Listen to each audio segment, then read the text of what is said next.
c'est l'invité qui est ici avec nous ce matin, Caroline Pilastre. Bonjour, vous êtes consultante engagée sur le handicap visuel et ambassadrice de France de la marque Orcam et puis à Sud Radio notamment. Oui, bonjour donc Caroline Pilastre. Bonjour à vous, alors vous êtes là évidemment avec nous ce matin pour nous parler de ce système qui existe pour les malvoyants. Vous l'êtes depuis l'âge de 13 ans.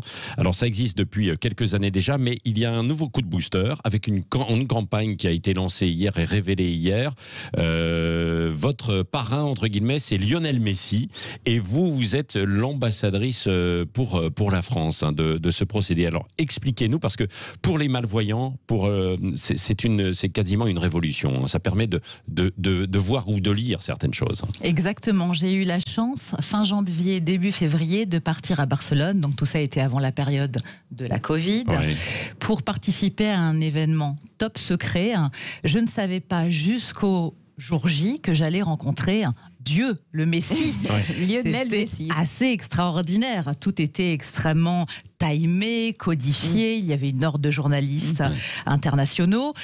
Et en fait, les lunettes que vous me voyez porter, ce sont des lunettes regardez en vidéo. Qui permettent, en pointant du doigt n'importe quel support, de pouvoir lire auditivement. C'est-à-dire que des appareillages spécialisés existent pour les malvoyants et les aveugles. Je dois rappeler que nous sommes 2 millions et qu'essentiellement 2 millions en France, 2 millions en France et qu'essentiellement nous lisons avec nos oreilles. Il y a les braillistes, mais qui représentent uniquement 3% de la population, donc ça n'est pas la majorité. Et le reste du temps, donc tout est soit très grossi, soit auditif. Nous avons des synthèses vocales. Et en fait, ces lunettes Mayai d'Orcam, qui est une entreprise israélienne qui existe depuis 2010, sont une pépite réellement de technologie. C'est vraiment un produit extrêmement high-tech. Et ça permet quoi? Alors on voit votre paire de lunettes, là vous avez sur le côté comme une petite caméra. C'est ça en fait, le Mayai Orcam. Parce que la paire de lunettes que vous me voyez porter, elle est totalement classique. Et en fait, l'innovation IA, c'est ce petit produit qu'on allume. Ça scanne. Qui se colle sur le côté de la qui se fixe directement sur la branche de la lunette. Et par exemple, je vais prendre le logo de Sud Radio. Donc là, je ne vais pas l'allumer pour pas qu'il y ait le retour à l'antenne. Je pointe du doigt Sud Radio, même en ne voyant pas où c'est précisément, parce que une fois de plus, je vois avec mes oreilles. Ça me lit le retour. Et donc, si vous voulez, vous pouvez l'utiliser pour la lecture d'un livre en étant dans une position comme vous, sans être cassé. Alors, c'est une petite voix qui vous lit, c'est ça. Et qui existe dans toutes les langues. Alors, j'imagine, les malvoyants, par exemple, qui vont faire leurs courses, ils voient des boîtes de conserve, par exemple, des produits.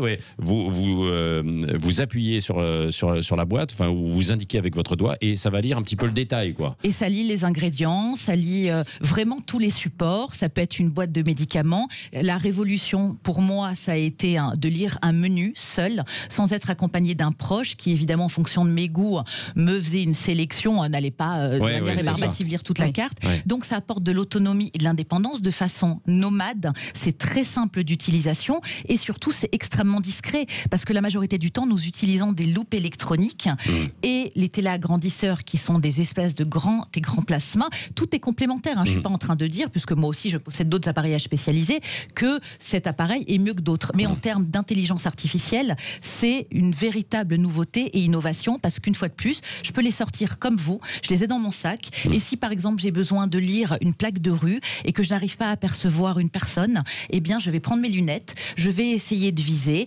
et je vais avoir le retour auditivement. Et c'est une grande indépendance surtout. C'est ce qu'on recherche quand vous êtes une personne en situation de handicap, c'est la chose prioritaire parce que c'est ce qui vous manque le plus au quotidien, c'est l'autonomie. Donc vraiment, j'ai eu la chance de vivre cet extraordinaire événement. Nous sommes d'autres ambassadeurs au monde, il faut quand même le rappeler. Et c'était formidable parce que ça a été une aventure humaine. J'ai pu rencontrer d'autres cultures, d'autres mœurs, parler du handicap et parler de la manière dont on appréhendait le handicap, chacun dans nos pays. Un mot quand même sur le coût, parce que évidemment c'est assez cher, j'imagine. Remboursé un petit peu par la sécurité sociale ou pas?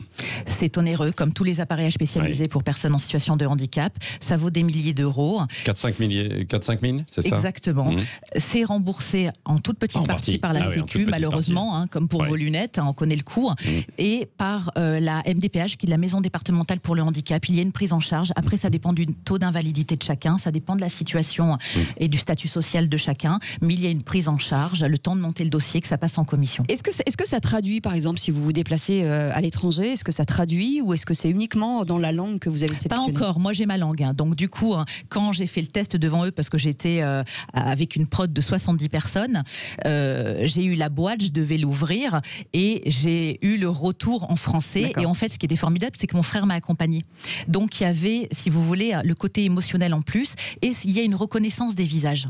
Donc si par exemple, moi je vous enregistre, et ben la prochaine fois qu'on se croise à Sud, ça me dira Cécile, ça me dira Patrick. Donc, si vous voulez, c'est assez formidable. Génial dans ce sens. Merci Caroline Pilastre. Vous restez avec nous. Hein. Tout à l'heure, vous participez, parce que vous êtes aussi dans les débats des vraies voix le soir. Là, vous le serez ce matin à 9h. Hein. On vous retrouvera avec Elisabeth Lévy et Françoise Decoy.